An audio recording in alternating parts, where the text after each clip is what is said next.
Healthcare is a human right, but Bevin doesn't understand that. He wants to let insurance companies deny care for people with pre-existing conditions, slashing coverage for chronic disease management, mental health services, maternity care and prescription drugs.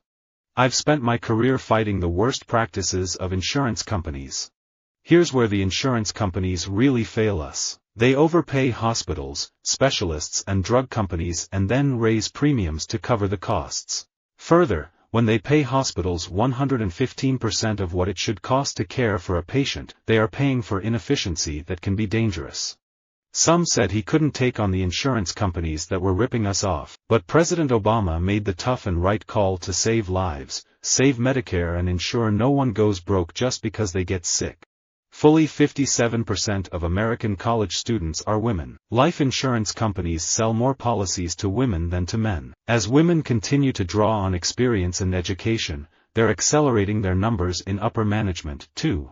When President Obama passed health care reform, it was personal. And when Governor Romney says he would repeal Obamacare and put insurance companies back in charge of a woman's health, that's personal too. If insurance companies paid for lifestyle management classes, they would save huge sums of money. We need to see that alternative medicine is now mainstream. Obamacare is socialism? Nope. As insurance companies vie to sell new policies, competition within private industry is growing rapidly, with the number of participating insurers growing by 26% between 2014 and 2015, and the number of products they offer growing by 66%. I really have a problem with the fact that insurance companies don't see infertility as a medical condition requiring coverage. I do want there to be some pressure on the insurance companies. You know we're going to control the insurance companies. Life insurance became popular only when insurance companies stopped emphasizing it as a good investment and sold it instead as a symbolic commitment by fathers to the future well-being of their families. Women tend to need the healthcare system more because we bear children. Insurance companies, not all of them, but many of them, gender rate. Women may pay 40% more for their health insurance than men do.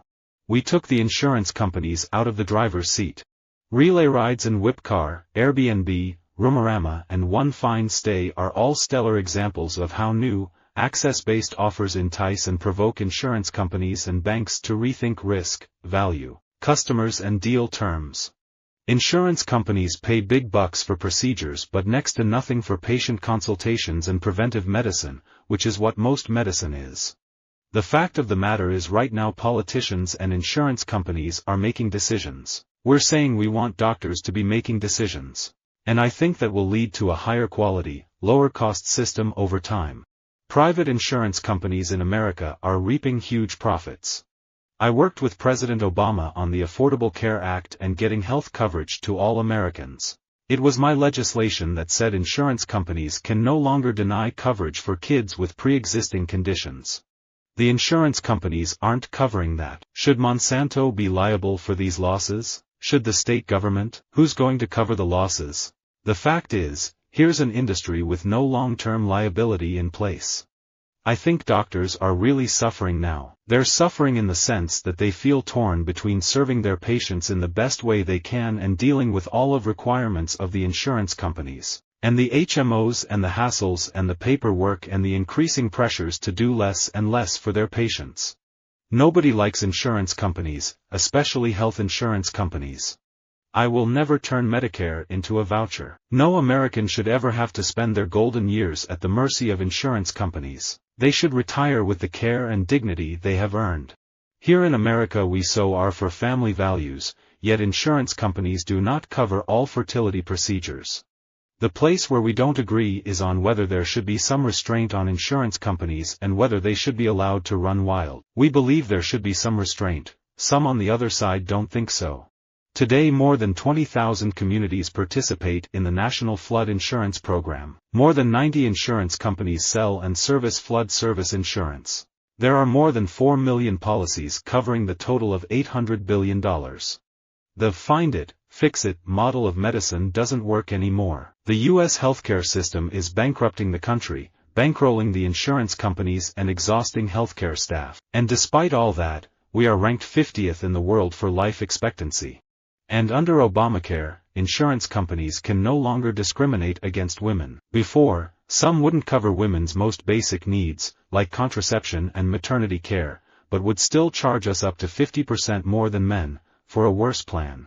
You don't train someone for all of those years of medical school and residency, particularly people who want to help others optimize their physical and psychological health, and then have them run a claims processing operation for insurance companies. We need to lower the cost of healthcare and prescription drugs instead of making it easier for insurance companies to charge more for less inclusive coverage. What the insurance companies have done is to reverse the business so that the public at large insures the insurance companies. Insurance companies can no longer refuse to cover Americans with pre-existing conditions. That's what change looks like. We have to do a better job of putting some rules on the insurance companies. Insurance companies want to make sure that you stay on your medicine.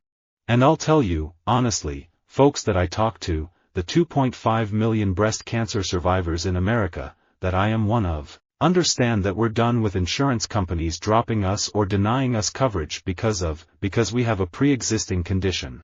The real problem with Obamacare has little to do with the number of people signing up, and a lot to do with the restrictions on insurance companies and reimbursement rates to doctors. Insurance companies can no longer refuse to cover Americans with pre-existing conditions. People don't trust private health insurance companies for all the right reasons. It is important to remember the purpose of health care reform, to make sure Americans have access to quality, affordable health care, especially those individuals who were being denied by their insurance companies because they weren't profitable customers. Residents of my district continue to stress to me that they want health care decisions to be made by patients and doctors, not by the government and insurance companies. Disasters redistribute money from taxpayers to construction workers, from insurance companies to homeowners, and even from those who once lived in the destroyed city to those who replaced them. It's remarkable that this redistribution can happen so smoothly and quickly, with devastated regions reinventing themselves in a matter of months. If competition for Kaggle's top talent becomes fierce enough among banks, insurance companies, hedge funds, we hope the world's best data scientists will earn more than $50 million per year, just like the world's best hedge fund managers. I think if progressives stay at this, continue at the grassroots level to make the case that all Americans should have choice, all Americans ought to be able to hold insurance companies accountable, I think we will have 60 votes in the United States Senate for a strong bill.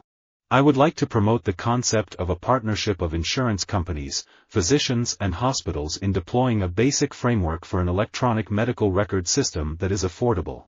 DNA sequencing opens vast ethical issues. We shall be able to know who has defective genes. What will it mean when we can be sure we're not all born equal? Worked out, the implications will scare a lot of people. Insurance companies will not want to cover those with a genetic predisposition to illness, for example. Here lurk myriad lawsuits. Everybody says they want to have private providers and we're saying fine. Let the states negotiate on behalf of a population in your state to drive down your costs. Don't just give subsidies to insurance companies for expensive insurance. Reasoning based on cost has been strenuously resisted. It violated the Hippocratic Oath, was associated with rationing, and derided as putting a price on life. Indeed, many physicians were willing to lie to get patients what they needed from insurance companies that were trying to hold down costs. Well, my view is that the insurance companies have done awfully well and spent a lot of money on a lot of things that don't have anything to do with health care. Insurance companies don't make anything. Obama is telling the insurance companies, as a dictator would, what they can and can't do or what they must or must not do. It took a little over a decade to build a coalition strong enough to beat the insurance companies, but in 1990, then Senator Tom Daschle and I passed a law regulating the private market for supplemental Medicare insurance policies. Visit our website for more quotes, quoting.com.